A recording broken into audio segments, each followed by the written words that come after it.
we're going to talk today about having an audacious faith. Having a faith that's just crazy, that no one understands. Having an audacious faith.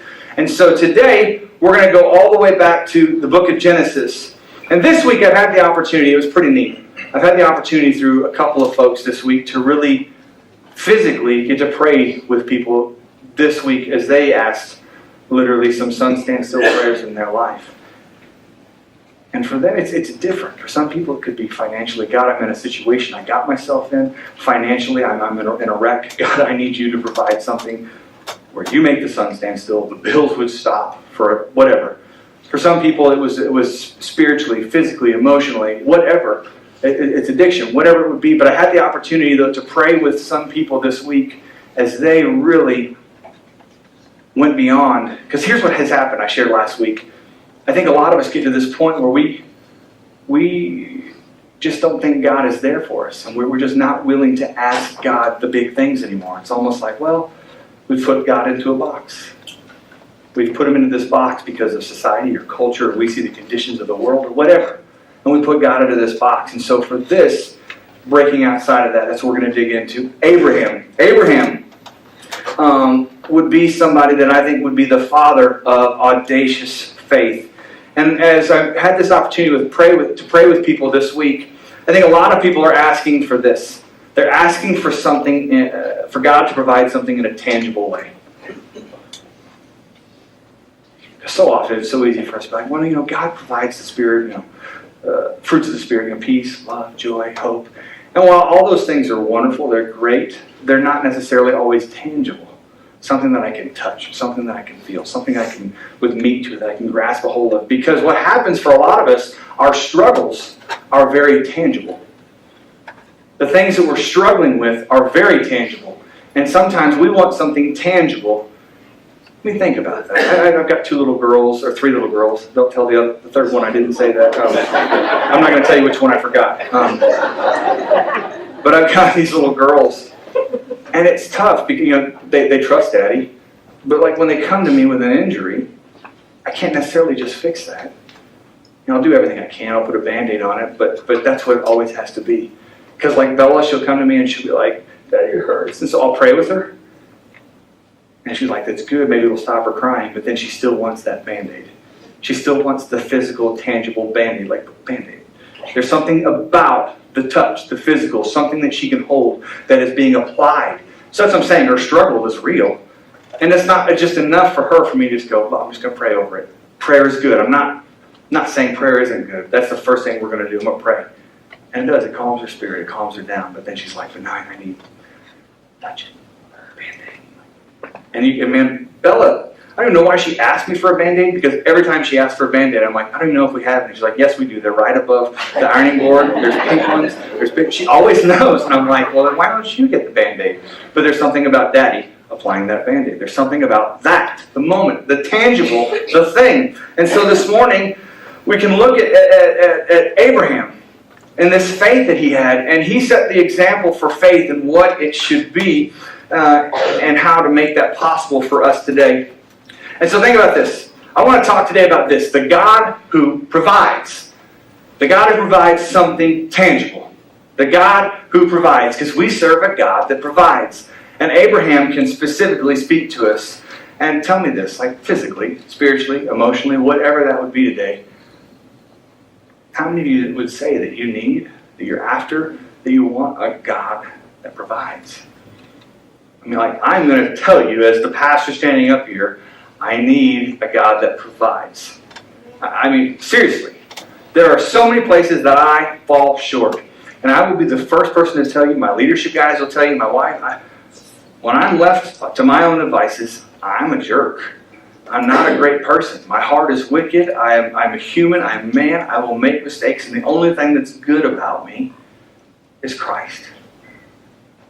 And some people would say, no, you're being too hard. And I would say, no, I'm being honest. Now, through the grace of God, I'm likable. Through the grace of God, I'm lovable. He loves me when I'm unlovable. And so through that, we ask God to provide, and I'm in need of that. And as I was saying, God provides those intangible things. Now, He provides these intangible things, though, through tangible ways. Like if I look at, God provides me joy, I can say, well, how does God provide me joy? Well, I've got this amazing family, my daughters. They bring me joy. So there's something tangible about that. And so that's kind of what we're looking for today as we dig into this. So I talked about, though, the tangible struggles that we deal with. Some people, maybe your tangible struggles are things like your job. Maybe your hours through the Christmas season are being cut. Maybe your job is just cutting back. They're laying off, and maybe you're part of those, or you're afraid that you're going to be a part of those, and it's very difficult to move forward in life. You just kind of feel like you're treading water, whatever. For some of you, it goes even beyond that. Maybe it's anybody feeling the crunch of insurance, if you have it, going up? That's a great one. I see everybody posting those. I think it's like January 1st, everything changes. Some people are like 50% higher. Some people are 100% higher. Some people are 30, 20. But that's a big crunch. That's a very tangible struggle. It's a very real struggle that people are dealing with. You got mouths to feed. Maybe you're on the other side of this, and maybe you're trying to plan your future. You're trying to plan a retirement. Some of you are like laughing at me going, retirement? Just try to get through the next paycheck. But maybe there's some of you in this room that you're planning your net worth or your retirement that you thought was going to be enough. You're getting to that age, you're getting to that point, and it's not worth what it was 10 years ago, 15 years ago. And there's a struggle. There's a real tangible struggle to life. And now you're having to look at everything and say, God, where are you in all of this? And Abraham is going to provide some freedom here through this. How many of you ever had a child in the hospital? Never thought that you would have a child in the hospital. Those bills stack up quickly. And it's difficult. You don't budget for that. I know I have this planner of a wife and the budgeter, and like she'll tell me what's available for this week, next week, 2 weeks down the road, what we're doing in 2015. But one thing that's not on the budget is hospital stay for an emergency. And we have, there's an emergency fund. But that's just one of those things. It's hard to dig out of something like that. Or maybe you're just in this situation. Maybe you just done something stupid, like Joshua, and committed to something you never should have committed to. That credit card came in and you said, I think I will. You bought something. You're living outside of your means. You committed to something you shouldn't have committed to. Maybe you put yourself in a situation. You put yourself there. A lot of these other ones, we can't necessarily help our job layoffs. We can't help maybe our wages being cut. We can't help a child going to the hospital. But there's truthfully some situations that we just haven't been smart. I have been there. Truth. I've done that. We paid off a vehicle that was one of those things that was half of our house by the time it was all said and done. Disgusting. Sickening. Dave Ramsey said, pay it off. And I said, I hate you, Dave Ramsey. And I'm glad it's over. But man, it was horrible. But you maybe just need God to just dig you out. So let's talk about this good God that's able to provide. Let's dig in here. And not just a spiritual, vague, non-tangible way, but in the real, tangible areas of your life. Because I think maybe that there's people in here, and I know there's people that are working multiple jobs. They're doing what they can to make ends meet. They're working and they're doing something on the side. They're missing out on time with their family. And you're missing the why behind the what. We work. Why? Just to provide for our family, which we don't get to see. And it's just, that's the dog chasing the tail. And you're in this situation that it's like, God, where does it end? Where is there an opportunity for my head to get above water? Maybe you've been out of work for months and you're just trying to find a job. It's not a fun place to be. I don't take that lightly. I know that. And so this is where Abraham sets the example for us. We can start with Joshua, we talked about last week. Joshua prayed this amazing prayer that the sun would stand still in order to conquer the promised land. But before Joshua, there was Moses. And Moses had to lead the children of Israel to the edge of the promised land. And it's really neat to see how this all works back to Abraham. And then after that, in order for the children of Israel, though, to get to Egypt, they had to escape a famine in their homeland. And God provided for them a man named Joseph. And so we can look at Joseph, and Joseph was responsible for bringing up the family of Jacob, and then Jacob was the son of Isaac, and Isaac was the son of Abraham, who got the whole nation started through his DNA, through his physical person. God blessed and provided a nation. And so right here, we're going to look at Abraham, the father of faithfulness right here. We're going to dig into Genesis 22, 1 through 18. And right here, we're going to look at the most critical test of Abraham's faith in all of Scripture. And you've probably heard this scripture before. We've probably talked about this in some manner. But I want to dig into this a little bit. So let's check this out. Abraham is tested. Sometime later, God tested Abraham in chapter 22, verse 1. He said to Abraham, "Here I am." So God is talking to Abraham and he says, "I'm right here." Then God said, "Take your son, your only son, whom you love, Isaac, and go to the region of Moriah, and sacrifice him there as a burnt offering on a mountain I will show you." If I stop right here for just a moment, I would be honest with you that I would have a big hitch in my giddy up with this one. There's a lot of things that I'm willing to give for you, and there's even more that I'm willing to give for God. But I cannot say that God could provide a message clear enough, verbal enough, clear. I just don't know that I have that in me. That's something that Abraham had within him, that God put there, that I don't know that I have.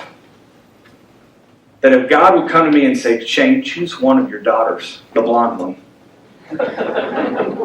and take her up to whatever, Snob Hill, and offer her up as a sacrifice." He's saying, right now, another religion sounded really good. Like, I don't know. I'm just being honest. That's so tough. You'd be looking for, where's the scapegoat, or that clause? Where's the opportunity to bow out of this one? And there's a lot of things that I'm willing to give God. I'm willing to give God my past, my sins, the things that, and accept forgiveness. I'm willing to give God my future, where I'm going. God, it's yours, take it. I'm willing to give him my finances. I give him my house. I would give you my car, whatever. Those things I could give up. My children, that's one where I would have to say there's this, I don't know, God, that's a tough one. And so this is what Abraham is tested with right here. And that would be the line. So in verse 2, God tells Abraham to take his son, his only son, Isaac. And if we look right here, though, we remember there's something in John 3:16 where God does the same thing. God doesn't ask Abraham to do anything that he's not going to do himself.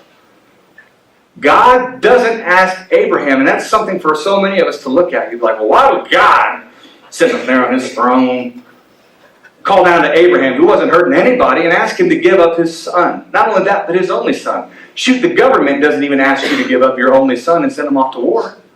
But God's going to demand that? Well, yeah, he did. And it also parallels something that God does himself. And if you know this story with where it's going, God goes a step further than Abraham. He follows through with it. So let's dig in a little bit right here. God so loved the world that he gave his only son. Verse 3, early the next morning, Abraham got up, loaded up his donkey, and he took with him 2 of his servants and his son Isaac. And when he had cut enough wood for the burnt offering, because it was supposed to be an altar that would burn, he set out for the place that God had told him, Mount Moriah. And on the 3rd day, Abraham looked up and saw the place in the distance. So through this, it had to be a struggle. It couldn't be just like, go over a couple blocks and do this. Abraham had to be faithful to this. And let alone the fact that you're asking me to give my son, I don't want to go on a 3-day walk for any reason, let alone to give up my child. And so I just cannot imagine the agony that Abraham was going through. Like, okay, God, I realize you're there. You're in control. But it's almost like even more torture. 3 days of this. And that's 3 days of faithfulness. That is 3 days of honoring God. That is 3 days of blood, sweat, tears, whatever. Because I can't imagine that Abraham just took it lightly. So it says, for 3 days. On the 3rd day, Abraham looked up and saw the place in the distance. He said to his servants, stay here with the donkey while I and the boy go over there. We will worship, and then we will come back to you. Verse 6, Abraham took the wood for the burnt offering and placed it on his son Isaac. And if we look at that, there's another right there, another parallel. If we look at what God did to his own son. God took the wood and placed it on his own son. Abraham puts the wood, the altar, the place that on which he will die. Isaac was going to carry his own execute his own way of ending it all. Place that wood upon him. Well, God does the exact same thing with Jesus, his only son, and he puts the wood, the cross, the wood on him. And he himself carried the fire and the knife, and the two of them went on together. Isaac is really obedient. In verse 7, Isaac spoke up, though, and he said to his father, Abraham, "Father?" "Yes, my son," Abraham replied. "The fire and the wood are here." He's starting to put this all together. "The fire and the wood are here," Isaac said. "But where is the lamb for the burnt offering?" Verse 8, Abraham answered, "God himself will provide the lamb for the burnt offering, my son." And the two of them went on together. So Abraham is leading his son, and Isaac's starting to ask questions. It's like, well, I'm carrying the knife. I'm carrying the wood. What are we killing? What is going to be offered up? And so Abraham's like trying to smooth it over. You do that with your children. It's like, well, don't look that way. Don't look. Hide your eyes. That's kind of what he's doing here. In verse 9, when they reached the place that God had told him about, Abraham built an altar there and arranged the wood on it. He bound his son Isaac and laid him on the altar on top of the wood. Then he reached out his hand and took the knife to slay his son. But the angel of the Lord called out to him from heaven, "Abraham, Abraham, here I am." He replied. So he's like, "Here I am, right here." And if we think about this, you can imagine in this moment right here, as Jesus was at this moment, Isaac is just about to be killed. When Jesus was in this exact same moment, he was tortured. It was even worse. Isaac lays here in a peaceful manner, in a sense where he's not tortured. Jesus says that he was beaten with a cat of nine tails. He was mocked, but no angel of the Lord stepped in to intervene for him. And I can't imagine the same thing for Jesus that Abraham was going through. That's for me the parallel I see, is that Jesus at any moment had the authority to change that.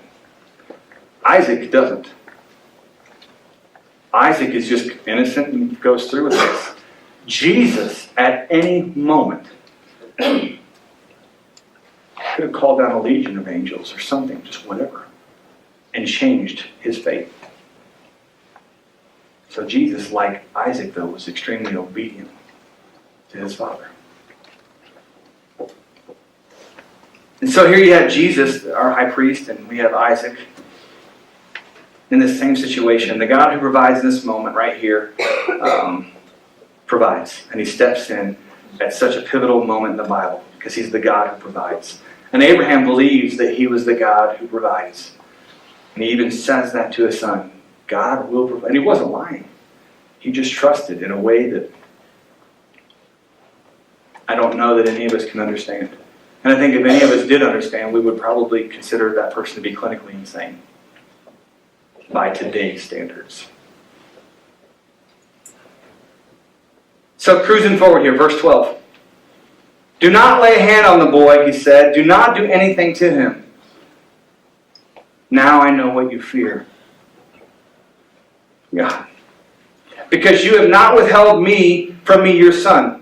Not just your son, but your only son. Verse 13, Abraham looked up, and there in the thicket he saw a ram caught by its horns. And he went over and he took the ram and he sacrificed it as a burnt offering instead of his son. So Abraham called that place from that day forward, "The Lord will provide." And to this day it said, "On the mountain of the Lord it will be provided." So I want you to think about that one phrase right there. On the mountain of the Lord it will be provided. Don't forget that. Right there. On the mountain of the Lord, it will be provided. On the mountain of the Lord, it will be provided. On the mountain of the Lord, it will be provided. Great job. You're so obedient. Verse 15, the angel of the Lord called to Abraham from heaven a second time and said, "I swear by myself." I guess if you're God, who do you swear by? I swear to me. I swear by myself. "I swear by myself, declares the Lord, that because you have done this and have not withheld your son, your only son," verse 17, "I will surely bless you and make your descendants as numerous as the stars in the sky and as the sand on the seashore." His fate is completely reversed in this moment. This was his only son. The one, the only. If he would have sacrificed his son, no descendants. No one to carry on the genealogy. No one to carry on the name. He would be basically a mun with all daughters, it just stops there. But he didn't even have girls. It would just stop. But from this moment, because he was faithful, he goes from having no future ever. It stops here to having so many descendants that it says that literally the grains of the sand wouldn't even come close to the number that it will be. It changes his fate. It says right here, it says, I will surely bless you and make your descendants as numerous as the stars in the sky and the sand on the seashore. Your descendants will take possession of the cities of their enemies, and through your offspring, all nations on earth will be blessed because you have obeyed me. Isaac was really obedient. Guess who else was really obedient? His father. Abraham was really obedient, and because of him, generations would be blessed. So generations later, Joshua would lead the people into the land where the sun would stand still. We cruise forward. When we start with Abraham, and we went all the way through, and you get to Joshua. And you get to Joshua, who is still living the blessing because of Abraham. Joshua, because of Abraham's faithfulness, was able to cry out to God, was able to say to God, God, make the sun stand still. But the cool thing about this is we are still those descendants. We are still in line with that genealogy. We are still sons of that obedient father. Now maybe physically your father, one generation removed or two, wasn't obedient, but we are in that line of an obedient father.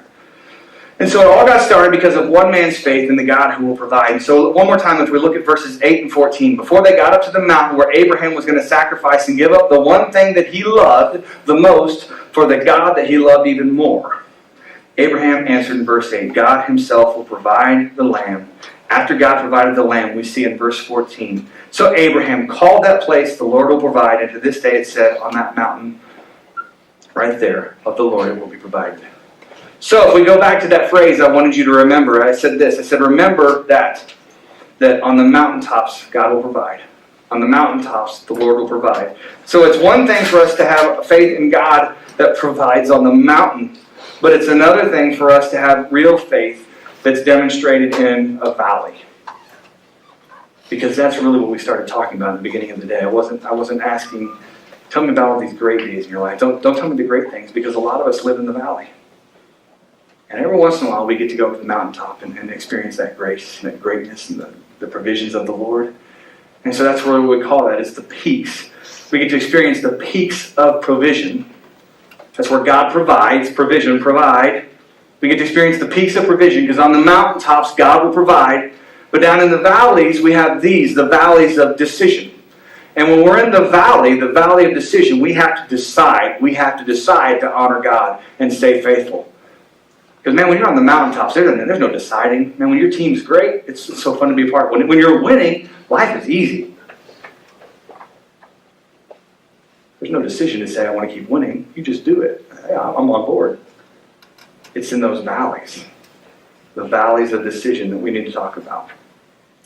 So, yes, it's a very disturbing, barbaric piece of scripture here. But check this out. Something that's so cool about this is this right here.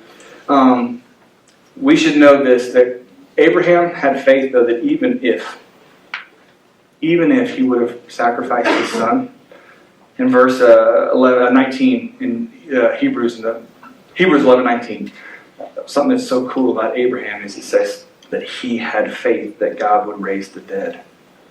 So he had this faith in God that even if he would take his son, he could give him back.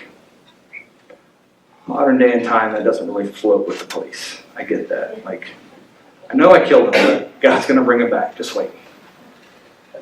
Can't really report. Yeah, lawyers, that's hard to defend. God's going to bring him back. But that's the faith that Abraham had here in the Old Testament. So I have to think about this. For Julie and I, if we go back and we look at the beginning of our life together, and I know so many couples in this room, I've known you for a long time. Remember when you, were in college, or remember when you first got together with your spouse, maybe you were just dating back then, and things could just be simpler and you were still happy? I can remember when Julie and I got married, our house was, well, it wasn't full, but our house had donated furniture all over it. What people were done with, they were giving to us. And I remember to us, it was like, sweet, we have a dining room table. Someone gave us a couch. Julie could bring her bed. I could bring mine. We could kind of fill something. But it was okay because you were so excited. You were so excited in the simplicity of everything. And you felt blessed. And it's funny because as life goes on, I can remember in college. Remember the things that you would eat in college that you don't want to eat now? Remember the meals that seriously, ramen noodles? How many of you had a George Foreman grill? I can remember a George Foreman grill. That was just you put anything on there, it's just going to cook it. And I tried everything on that. Toast, eggs, bacon, sausage. I never got ramen noodles, but I'm saying anything. I would put whatever onto that. But the things that you would do back then when life was simpler, and think about where you used to live. Maybe you at this point now in your life, you're living somewhere much different than where you started out. You go back and it's man, I remember when we were living a 700 square foot apartment. You have a bedroom that's bigger than that apartment now. You may have a closet that's bigger than the first place that you lived. Or just whatever. You probably wouldn't be comfortable with your children spending the night in the first place that some of you lived. But you were all cool with it. It was good. But I'm just saying things change. And I can think back for Julie and I, it just didn't matter. Any of you ever had one of those cars that you had a ritual before you started it? Maybe you still have it now. But I had this car that I was the only one that could start this car. And I can remember I would go out and I would all right, I need you to open the passenger side door and then shut it. And then when you do that, you get turn the wheel like this, because then the key will turn. And then after that, you got to make sure, did you try and start it with the air conditioning on? Because if you try and start it with the air conditioning, no, I don't have air conditioning, but sometimes if I turn it on, it makes me think and I feel cooler. But if you have the air conditioning on, there's the vacuum, you can't start. So you know what I'm saying? You had that ritual. And you're just please get me to tomorrow. Just get me out of the driveway. But you had a car. And then you thought about having a family with that car. You know what? On this car, I can build a future. From this home, I can build a future. You look back now and you're I can't believe I put a child in that car. I can't believe I put a child in that house. I can't believe the things that we would eat, the things that we were just okay with. Remember in the beginning, or maybe this is to you now, whatever. We all go through seasons. Remember vacations back in the day when you first you take coupons, whatever it took, split a buffet, share a drink, if you got a drink. You have free refills? Let's take one. It's our anniversary. Now I'm preaching where you're living. But I can say with you and I, we've had these days, but what I can still say through this, though, is that God has provided. As we've moved forward, we've changed things in our life, whatever, God has still provided. We've had peaks of provision, and we've had valleys of decision. And God always provides, though. He always provides. And I don't know if everyone in this room can say that, and that's what this is all about. I can tell you that throughout all of this, God provides. There's not a lot of money in being, I was a youth pastor. There's not a lot of money in being a pastor, but there's even less money in being a youth pastor. There's not a lot of money in being a principal, but there's even less money in being a teacher. When Julie and I first got together, I wasn't even a youth pastor. I was working at the Y. And making even less than that. But I'm just saying, God always provided. I could always do that thing to the car, and it was always starting, or just figure out a way to make it limp through the next week, to the next month, to get the next paycheck. We've never missed a bill. God always figures out a way to provide. Or maybe He makes the sun stand still, and some bill gets held up, we don't have to pay. Whatever. God always provides. Completely. We have peaks, we have valleys. And so through some of these peaks, I would look at some of these peaks, and I just got to be honest with you. I'm not going to finish in 4 minutes. We're just going to keep going. If it doesn't keep recording, that's good. I see my clock. We got time. I need to get through this today. So if you're cool with that, we're going to keep moving. That I've had these peaks in my life where, for Julie and I, we both got degrees. That was a really big deal to me. I am the first person in my genealogy for years on my side of the family, my mom's side of the family, to get a degree. That was a big deal. Like I said last week, my mom was 17 years old. Don't even have dad in my life anymore, blah, blah. So everyone's got the story. I'm not trying to say that, I'm saying God provided. I can remember when she got her degree, God provided. I can remember when she got her master's, God provided. I can remember when it just, God provided a job, whatever. Just, He would bless. He would bless, and He would provide. I can remember when we purchased a home. I never, ever, growing up, lived in a home that we owned. Ever. As a kid, I lived in apartments, and I didn't have a backyard. I can remember being so excited to show my grandparents my backyard, and when they got there, they laughed at me because it was a green AstroTurf porch that I mowed with a vacuum cleaner. But it was my backyard. Like, it was so, but I'm just saying, like, when we purchased a home, my family didn't have that. We did not have that. We didn't have new cars. We didn't have nothing like that. God provided. Having children. Peaks of provision.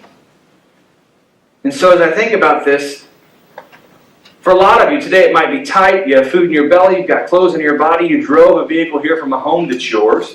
Maybe you're renting it. Maybe you're leasing it. Maybe you own it.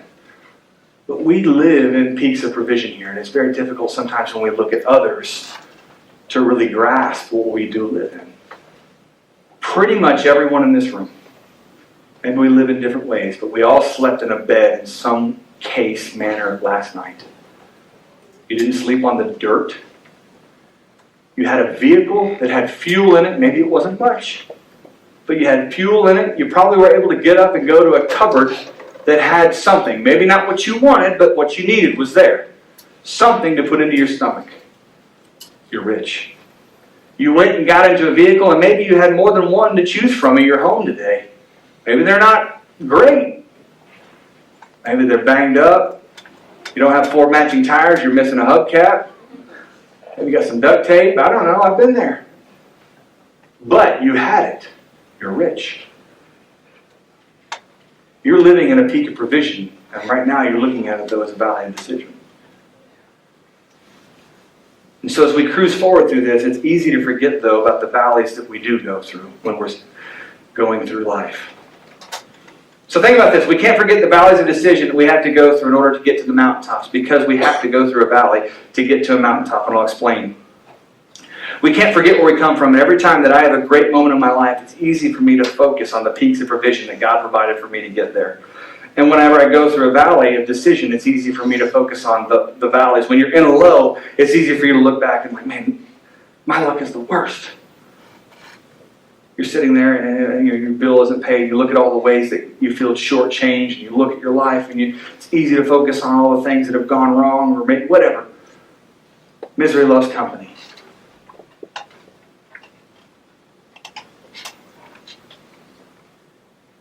Sometimes you have things in life that give you perspective. For Julie and I, for me personally, I don't know maybe for Julie, but for me personally, I've got these 3 amazing daughters. I'm going to be honest, when Julie and I got married, I did not want children. I did not want children. When we got married, I did not want children. And I can remember, I don't know if it's because I have a praying wife or a praying set of in-laws, something changed, and I can remember waking up one day and all of a sudden this paternal instinct hit me. I remember looking at my wife and just saying,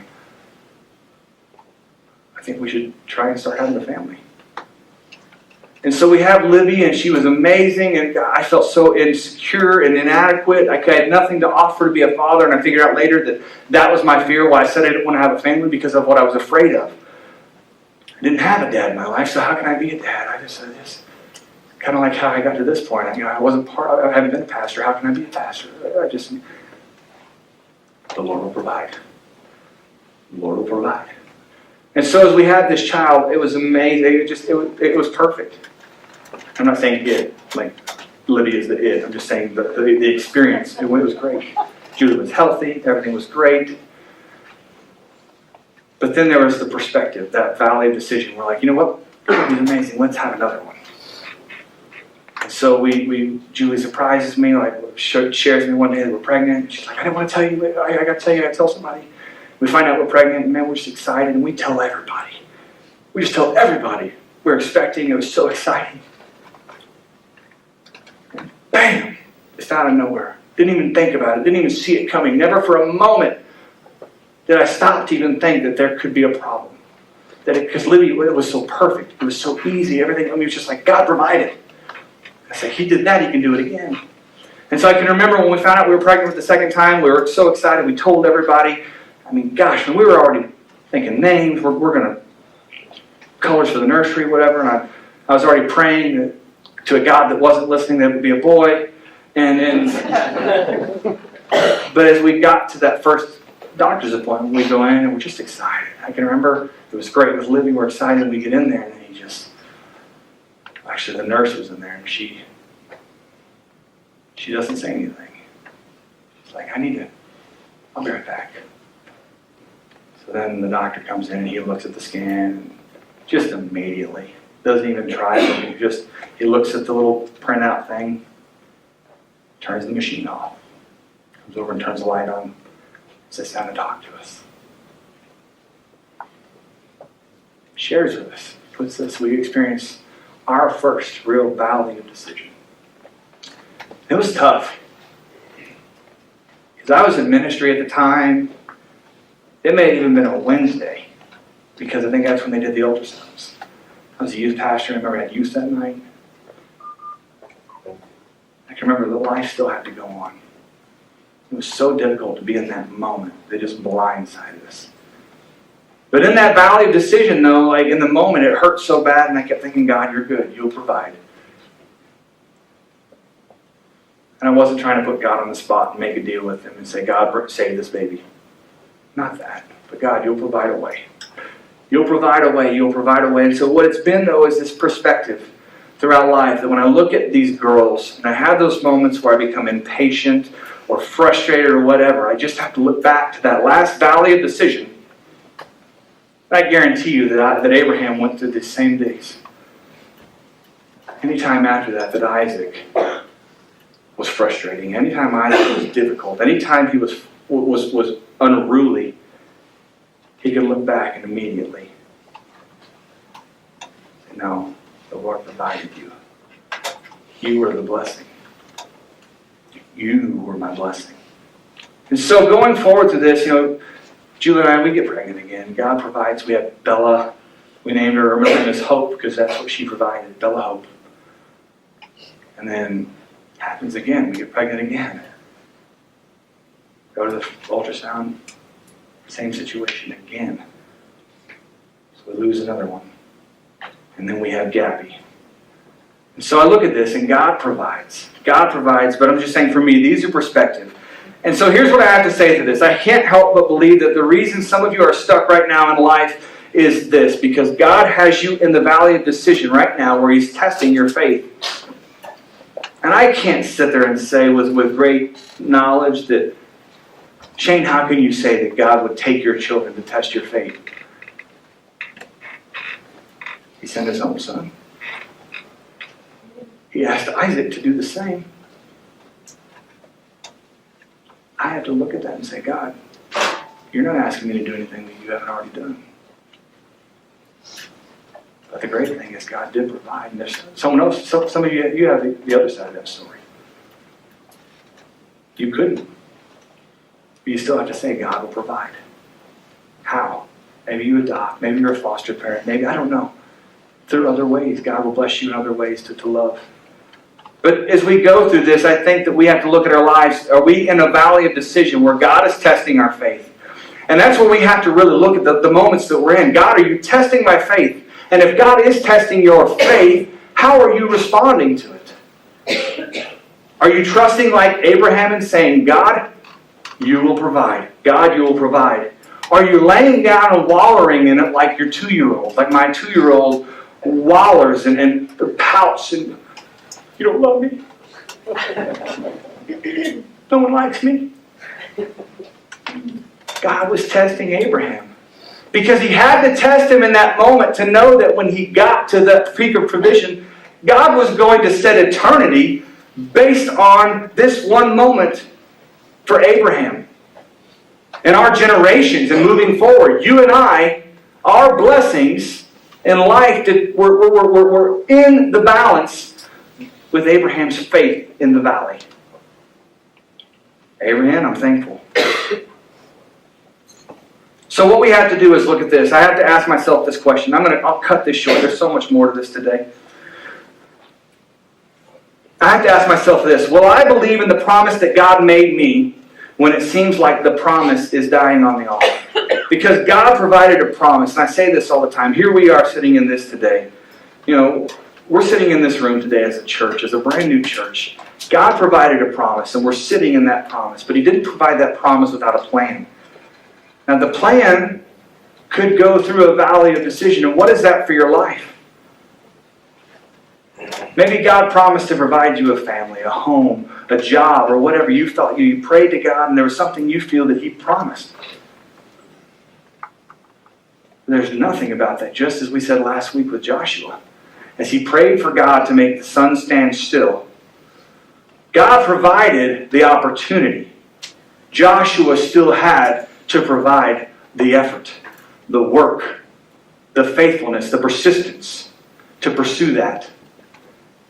God made the sun stand still. He helped him in the circumstances. He didn't accomplish the goal. And so for us, last week I had the opportunity to pray with a couple folks that were in a situation where their circumstances were too great. The circumstances were overwhelming. And I asked you to look at your own life last week and say, what is it? Is it addiction? Is it a relationship? Is it a career? Is it your children? What is it that the circumstances? God can take care of the circumstances, the moment. What is it beyond the moment, though, that we have to be willing to commit to, even if we're not on the peak of provision? That we're not on the peak of provision.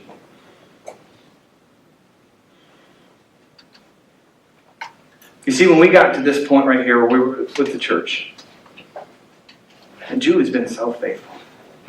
And we've had valleys, as we stepped away, there were a lot of things in the mix.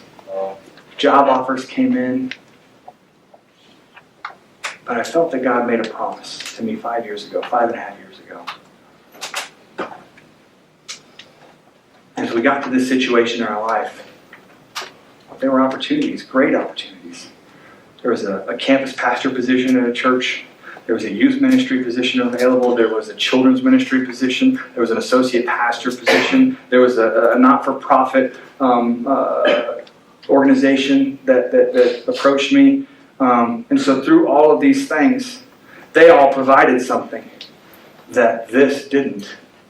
Security, salary, strategy. But I had to believe that God put us in this moment, that God put Julie and I in this moment for a reason. And then through all of these things, it's like, okay, God, I could go to something that's safe. It would be so easy to do that. But I felt that God provided a promise, and I had to pursue and figure out what the plan was. God provided a promise, and I'm asking you for your life. What is that in you, for you? What is the promise that God has provided, and are you settling on something less than the promise? I'm not asking you to look next to you and be like, yep, that's not what I'm saying. I'm saying just the opposite. Maybe you're in that situation. There's a marriage that you're in that God provided, but you're looking for something else. You're not seeing that. Know this: God's still at work. Your spouse is not a finish. As I see people tapping their spouses, God's not done with you yet, and I have to bank on that. It goes the other way too. But my point in this is this: for all of us, our situations that we're in, maybe it's because of something that we chose. Maybe it's not something that we could fix. Maybe we're in situations we had no control over. But I have to ask us to all focus on this. For us to be on those peaks of provision, we've got to go through a valley of decision. So often this is where we want to be. Not going to lie. As a church, it would be so great to have a building right now and just like not have to set up and figure out next week and plan and all that. It's like, God, I just want to have church. I want to be there.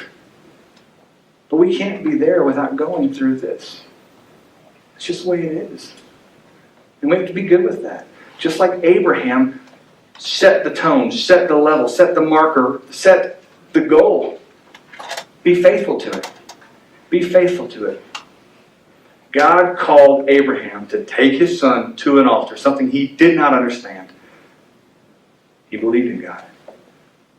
What's God calling you to in your life that's maybe difficult for you to understand? Where does God have you?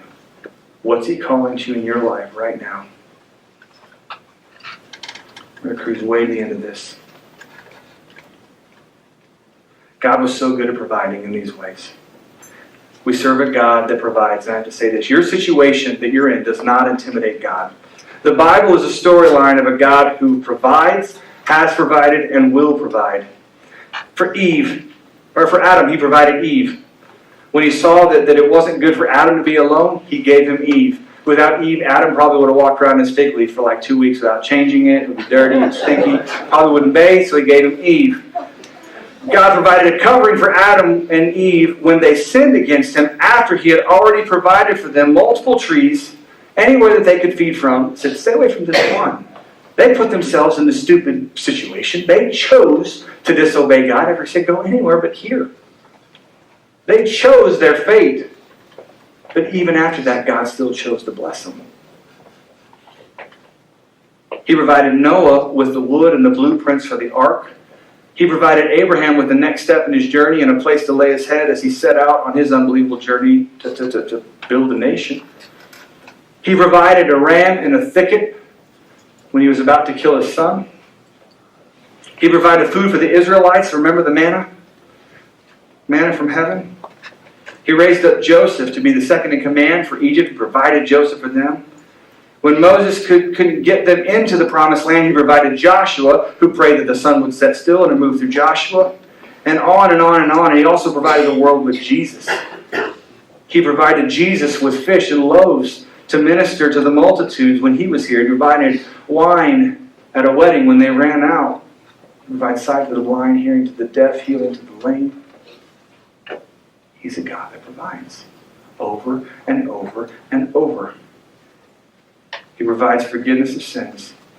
He provided Himself for the salvation of the world. And so my point in all of this is we have a God that provides. And we can't allow ourselves to put God into a situation where just because we see it as difficult, just because we see it as impossible. Remember I said God sees the impossible as opportunity. It's truly in these moments when we can see God work. When we are truly without answers. When we are truly bound up and there's nothing that we can do. It's in these moments that finally God has the opportunity. Because what we've done is we've put God into this box. Like He can't provide. No, God, I'll pray to you later, but I've got to do everything I can. God, I'll ask you later. Because there's so much that I can do, God. When last week we said it's got to be, we result to pray. Well, there's nothing else we can do but pray. Let us do that. Somber-like.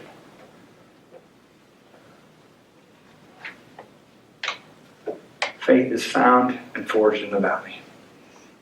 When you get to the mountain, you'll be able to look back and say that the Lord is a provider and He is sufficient. So when we get to these mountaintop, these peaks of provision, my little girls, this church, my wife, I can look at all these peaks of provision and I have all of these moments of decision, these valleys that we've been through that are perspective. I can look back on those and say, God provides. I think if we would really examine our life, no matter what situation we're in, we can see where God has provided. How do we have faith like Abraham? Where is it in our life that we need to ask for God to give us audacious faith like Abraham? Where? So last week I asked us, what's your son stand still prayer?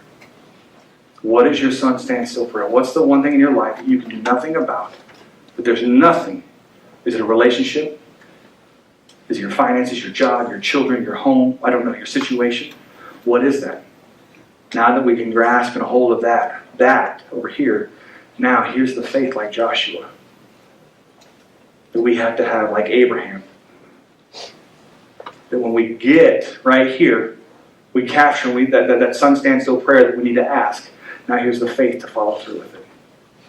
So week 1, the prayer. Week 2, the faith to conquer it, to pursue it, to be persistent, to move towards that. That's for you to figure out. Let's pray. Heavenly Father, today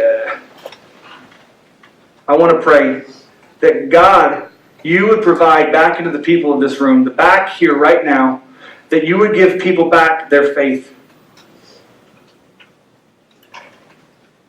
And I think that there's people in this room today, God, that they've stopped believing. They've stopped asking. They've stopped believing that, God, you would provide, that you are that man, that you are that God, that Jesus was that man, that you are that God that provides. And we look at our situations and say there's no answers. There's no way out. So I just have to live in it this way. And I think that for a lot of us, there's things that we have to do. What is it in our life that we've stopped doing? I'm just going to go through some foundational things here. Abraham did something. He gave. He gave. And I'm asking you today, maybe in your life, is it financially? Are you giving to God? In your relationships, are you giving? Abraham gave. He gave the most precious thing that he had, the thing that he loved the most, for the God that he loved even more. What is it that you're holding back from God? I'm just looking at foundation right now. Are you holding money back from God? Are you holding your spiritual self back from God? Are you not willing to invest your life, give Him everything? The songs we sang this morning? God, I give you everything. I give you everything. Do you? What is it that you're holding back from God?